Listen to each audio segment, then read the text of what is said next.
இதுவரை 11 தேர்தலில் காங்கிரஸ் கட்சிக்காக பணியாற்றியுள்ளதால் வாரிசு அரசியல் என்ற வார்த்தை தனக்கு பொருந்தாது என்று சிவகங்கை மக்களவை தொகுதி வேட்பாளர் கார்த்தி சிதம்பரம் கூறியுள்ளார்.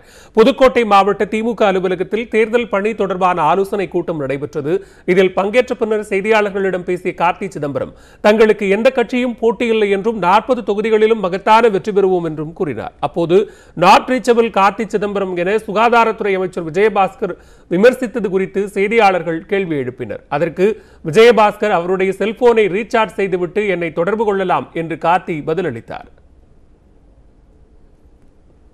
நான் பூத் ஸ்லிப் எழுதுறதுல இருந்து பூத் கமிட்டியில் உட்காந்து எத்தனை பூத்துக்கு அந்த ஸ்லேட்டு அந்த பென்சில் அனுப்புறதுல இருந்து பூத் ஏஜென்ட்டாக இருந்து கேண்டிடேட்டுக்கு ஏஜென்ட்டாக இருந்து ஸ்க்ரூட்டினிக்கு போய் நானே வேட்பாளராக இருந்து தேர்தல் கேஸ் என் மேலே இது எல்லாத்தையும் செஞ்சுருக்கேன். அதனால் என்னை தயவுசெய்து ஏதோ வாரிசு நேரதாக இங்கேருந்து வெளியே இருந்து இங்கேருந்து வேட்பாளராக நிற்கிறேன் மட்டும் யாரும் தயவுசெய்து நினச்சிடாதீங்க. இது நான் பங்கேற்கின்ற 11வது தேர்தல்.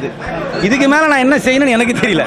என்னுடைய இனிய நண்பர் விஜயபாஸ்கர் ஃபோனை ரீசார்ஜ் பண்ணி ஃபோன் பண்ணோம். அவர் ஃபோனை ரீசார்ஜ் பண்ணாமல் ஃபோன் பண்ணாதனால நாட் ரீச்